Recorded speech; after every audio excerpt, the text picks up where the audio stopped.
Got a bit of a situation. I can't get my oil filter cap tool to come off. It's a fucking tight fit. What the I guess it'll stay here till I can go get my screwdriver and pry it off. So I decided to try to see if I was like cool or something and pour oil without a funnel. And I spilt a lot of oil 2 times. Actually 3. Because I spilt some pouring 1 5-quart jug. Then I spilt some starting to pour the second. And then I spilt some stopping. So let's just say I'm not as cool as I thought I was. But let's go give this thing a bit of a cold start, shall we?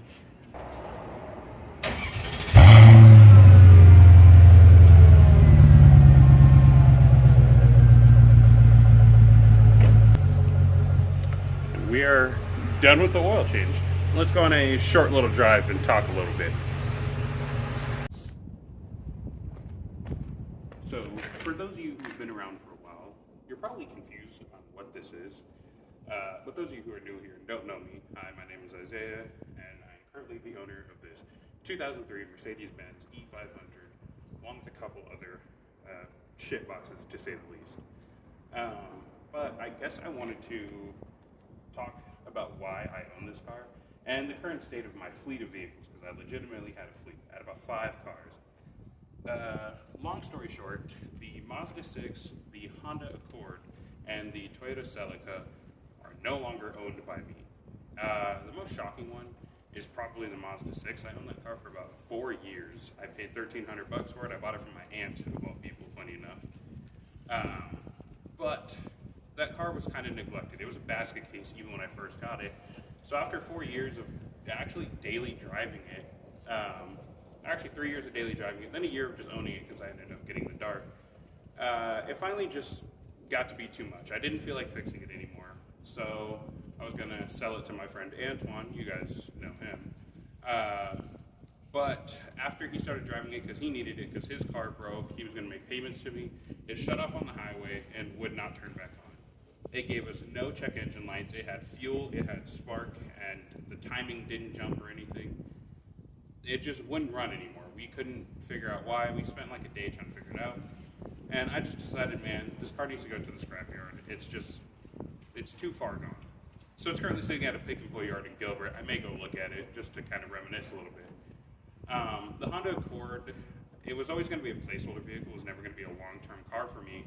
So when the head gasket blew, it wasn't about money, it was time. I didn't have time to put into that car and fix it, so I sold it to my friend Eli's grandpa or dad for $700. I also got $300 for the Mazda Mazda 6 going to the scrap, but I took a couple parts off of it that I can sell.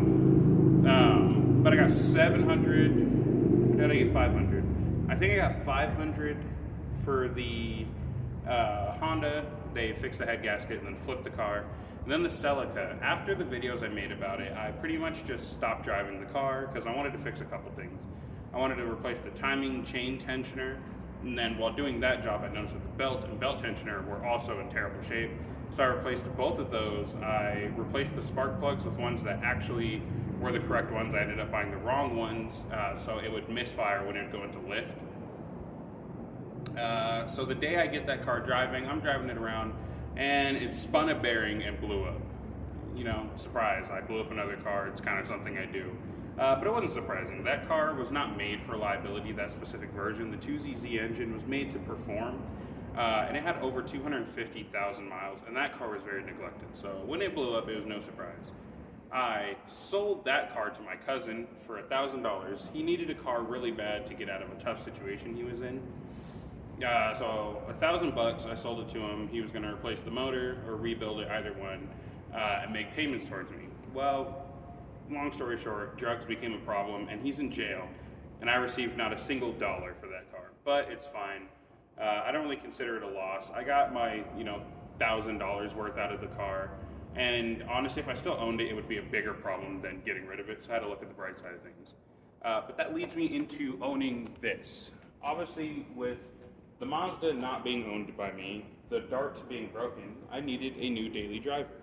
So me and my girlfriend went out and got this car. So I just want to kind of step out of the way, show you the whole thing.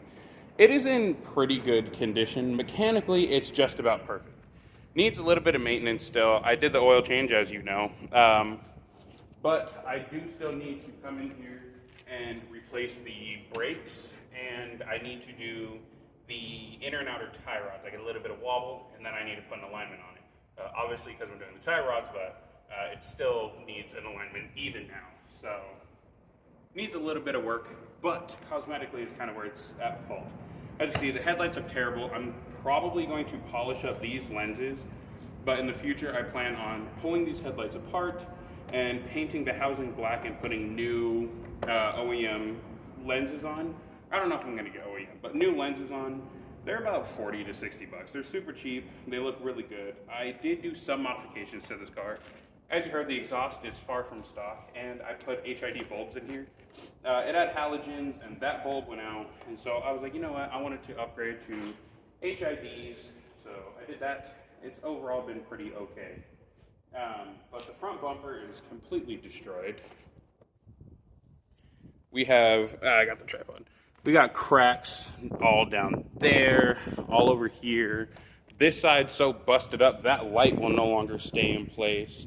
And then it needs a detail. It needs to be washed first, but in the paint is, I don't know if that'll show up on camera because it's so dirty. There's a ton of swirls in here, so the paint needs to be detailed on this car anyways. But I'm gonna also update you guys on the current status of the Dart and the Miata. So the Miata, I actually got it to drive. Me and Antoine, we took it on a drive, and then it almost immediately started knocking again. The little cheapy at-home rebuild that we did on the engine was wrong. Probably got the wrong bearing clearances. I just got standard size bearings, but I really should have taken it to a machine shop to get checked, or at least learned how to check it myself, but that was years ago. I was not as smart as I am now, so I didn't do that. And it bit me in the ass, it blew up.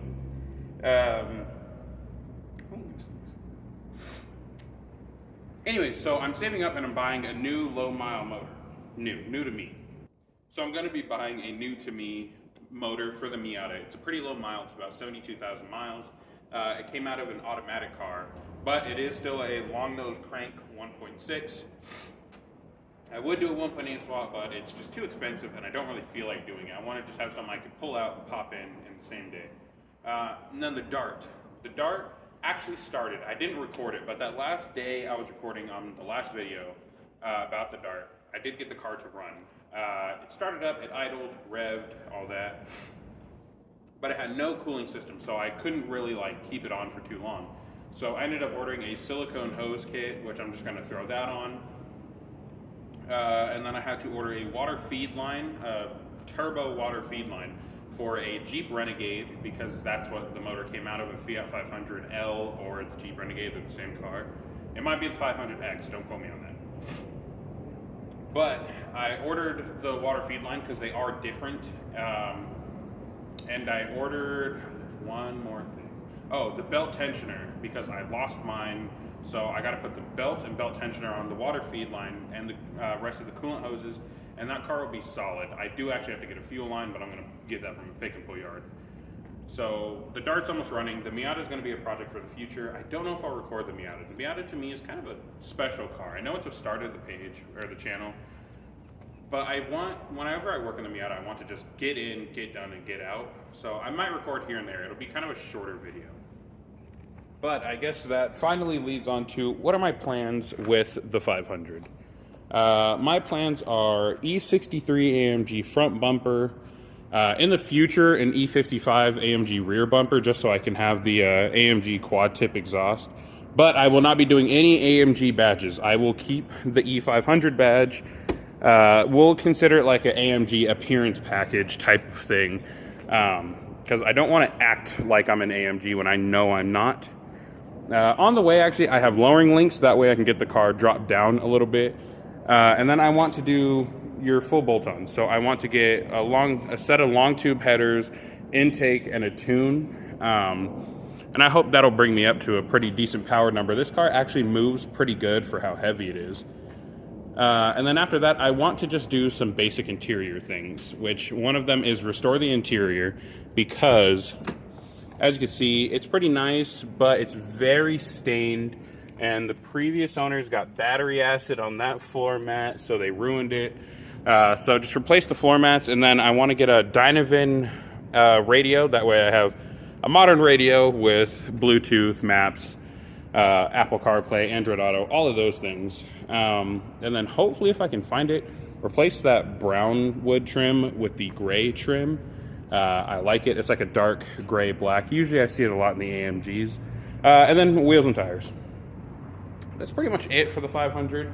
I don't want to take it too far in the short term. Once I have other cars running and driving and reliable, I do want to come under here and do an E55 AMG Supercharger Conversion. So it won't be the full-size 5.4 liter low compression 9-to-1 compression V8, but it'll be the 10-to-1 compression, because that's what this is, 5-liter supercharged motor. They have a kit for you to put the blower on. The blower bolts directly on, but the kit has all the front pulleys you need because they are different, and the thermostat housing is different on the AMGs. Once I do that, I'm shooting for like 500 wheel horsepower in this thing. It'll be crazy, it'll be hectic, it'll be fast, but that is a pipe dream for probably, at minimum, 2 years from now.